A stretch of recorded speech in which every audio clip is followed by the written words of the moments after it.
අපි හැමදෙනාටම මේ සමාජයේ ජීවත් වෙනකොට සත්ව කොට්ටාස දෙකක් ඔබටත් මටත් මුණ ගැහෙනවා. එක සත්ව කොට්ටාසයක් තමයි තිරිසංගත සත්ව කොට්ටාසය. අනිත් සත්ව කොට්ටාසය තමයි මනුෂ්‍ය කියන මිනිසුන් කියන සත්ව කොට්ටාසය. මේ සත්ව කොට්ටාස දෙකෙන් තිරිසංගත සත්ව කොට්ටාසයට තිරිසංගත සතුන්ට චලනය වීමේ හැකියාවක් නැහැ. ඒ කියන්නේ ඔවුන් හට තිරිසනෙක් වී ඉපදුනාට පස්සේ ඔවුන්ගේ ජීවිතය තිරිසනෙක් විදියට ගෙවා තිරිසනෙක්කු සේ තමයි මිය යන්නේ. ඔවුන්ගේ ජීවිතය චලනය වීමක් නෑ. නමුත් මිනිසාගේ ජීවිතය චලනය වනවා. මිනිසෙක් විදියට මේ ලෝකෙට ඉපදුනාට ඔහුට පුළුවන්කම තියෙනවා තිරිසන් සතෙකුටත් වඩා පල්ලෙහාට වැටිලා පල්ලෙහා ගතිගුණ ඇතිව ජීවත් වෙන්න පුළුවන්කම තියෙනවා. ඒ වගේම දේවත්වය බුද්ධත්වය කියන ඉහළ තැන්වලට ගිහිල්ලා ජීවත් වෙන්නත් පුළුවන්කම තියෙනවා මිනිසා කියන සත්වයාට. ඒ නිසා අපි ඔබ හැමදෙනාම යම් ආගමක් තුලින් බලාපොරොත්තු වෙන්නේ මේ චලනය වන මනුස්සයා, මේ චලනය වෙන මිනිසා යා යුතු පැත්ත, චලනය විය යුතු පැත්ත මොකක්ද කියලා දැනගන්න. මනුෂ්‍යයෙකුගේ ඉඳලා දේවත්වයේ බුද්ධත්වයේ දක්වා යනවද? එහෙම නැත්නම් මනුෂ්‍යයෙකු තුල ඉඳලා තිරිසනෙකුගේ පැත්තට චලනය වෙනවාද නැද්ද කියලා අපි ආගමක් තුලින් සොයාගත යුතු තියෙනවා. අපිම දැනගත යුතුව තියෙනවා. ලස්සන කතාවක් තියෙනවා. එක විදේශ රටක පුද්ගලයෙක් දවසක් යනවා තමන් සංචාරයක් සඳහා. ඒ සංචාරයකට යන අතරේ ඔහු ඉදිරියේ යන නගරයේ නවාතැන්පලක් වෙන්කර ගැනීම සඳහා, කාමරයක් වෙන්කර ගැනීම සඳහා ඒ පුද්ගලයා ඒ අවන්හල් හිමියට කෝල් එකක් දෙනවා තමන්ට කාමරයක් වෙන් කරගන්න පුළුවන්ද කියලා අහලා.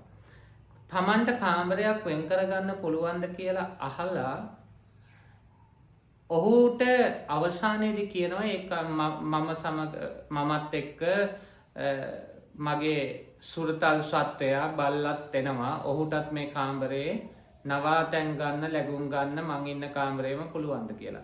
හරි අපූර්ව උත්තරයක් මේ ලැබුම්හල් හිමියා දෙනවා. මොකද්ද මේ ලැබුම්හල් හිමියා කියන්නේ? මේ ලැබුම්හල් මිනිහා උත්තරේ දෙනවා මම අවුරුදු 28ක් තිස්සේ ලැබුම්හල් කරනවා. මේ හෝටල් මං පවත්වාගෙන යනවා අවුරුදු 28ක් තිස්සේ. මෙතෙක් කාලයකට කිසිම සුනකයෙකු විසින් වැරදි විදියට මහරාත්‍රියේ හැසිරිලා පොලිසිය ගෙන්නලා එළියට දාන්න වෙලා නැහැ. කිසිම සතෙක් වැරදි විදියට හැසිරිලා පොලිසිය ගෙන්නලා ඒ සතාව එළියට දාන්න වෙලා නැහැ. හැබැයි වැරදි විදියට හැසිරිලා එළියට දාපු මිනිස්සු නම් ඉන්නවා. තමන් බීපු සිගරට් කෑල්ලෙන් තමන්ගේ කාමරේ තියෙන බෙඩ්ෂීට් කොට්ටෝර පුච්චලා දාලා කිසිම සුනකෙක් බල්ලෙක් මට අහුවෙලා නැහැ. හැබැයි මිනිස්සු එහෙම කරලා තියෙනවා. ඒ වගේම තමයි හොර චෙක් ලබා දීලා ගියපු බල්ලෝ සුනකයෝ මට හමු වෙලා නැහැ. හැබැයි මිනිස්සු හමු වෙලා තියෙනවා. ඒ වගේම තමයි කාමරෙන් යන වෙලාවේ තමන්ගේ සූට්කේස් එකට කාමරේ තියෙන බෙඩ්ෂීට් තුවා සබන් කෑලි ටික දාගෙන යන්න හදපු තිරිසන් සතුන් මට අහුවෙලා නැහැ. මට මුණ ගැහිලා තියෙනවා ඒ වගේ මිනිස්සු හොරකම් කරන් යන. ඒක නිසා බල්ලෙකු වෙනුවෙන් වෙන් කරන කාමරේ ඔබටත් ඉඩක් ලබා ගන්න පුළුවන් කියලා සඳහන් කරනවා. ඒකින් ඒ කතාවේ පැහැදිලිවම තියෙනවා තිරිසන් සතෙකුවත් නොකරන පහත් තත්ත්වයේ ක්‍රියාවන් සිද්ධ කරන මිනිස්සු ඉන්නවා කියලා. එක දවසක් බුදුහාමුදුරුවෝන්ගේ කාලෙදී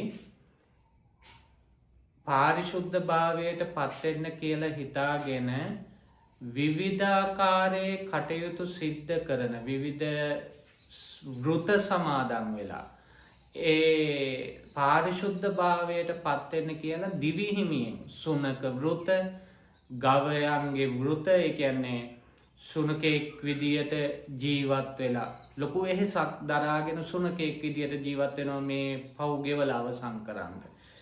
ගවයෙක් විදියට ජීවත් වෙනවා. මෙන්න මේ විදියට ජීවත්වෙන කෙනෙක් හම්බෙනවා බුදුහාමුදුරුවන්ට. ඒ වෙලාවේදී බුදුහාමුදුරෙන් අහනවා මොහු සුනක වෘතය ගව වෘතය සමාදන් වෙලා සෑහෙන කැපකිරීමක් කරලා ඒ මිනිස්සු ඒ දේවල් කරනවා. මමත් ඒ දේවල් කරා මම මිය ගියොත් කොයි වගේ තැනක ඉපදේද කියලා අහනවා. බුදුහාමුදුරුවෝ ඒ උත්තර දෙන්නේ නැතුව මග අරිනවා. දෙවනි වරත් මග අරිනවා. තුන්වෙනි වර බුදුහාමුදුරුවෝ කියනවා සුනකයෙකුගේ මානසික මට්ටම තුල ජීවත් වෙච්ච තිරිසන් සතෙකුගේ මානසික මට්ටමක් තුල ජීවත් වෙච්ච අයෙක් තිරිසන් සතෙකු වී ඉපදෙනවා හැර වෙන කවුරු වී ඉපදෙන්නද? ඒක නිසා අපි මතක තියාගන්න ඕනේ අපි මිනිසුන් විදියට ඉපදුනාට පස්සේ අපට චලනය වෙන්න පුළුවන්. අපි තිරිසනෙක් ගෙනුත් පල්ලෙහාට වැටිලා චලනය වෙලා ජීවත් වෙනවාට වඩා අපරාධකාරයෙකුසේ ජීවත් වෙනවාට වඩා අපි පුළුවන් තරම් දුරට ජීවත් වෙන්න ඕනේ මිනිසාටත් වඩා ඉහළ තැනකට දේවත්වයට එහෙම නැත්නම් බුද්ධත්වයට රහත්භාවයට පත් වෙන්න පුළුවන් තැනට යන ඉහළ මට්ටමට අපි චලනය විය යුතුයි. එහෙනම් අපි තිරිසංගත මානසික මට්ටම් වලින් මිදිලා යහපත් ගුණධර්ම ඇති තැනකට චලනය වෙන්නට මිනිසුන් වෙච්ච අපි තීරණය කරමු. තෙරුවන් සරණයි.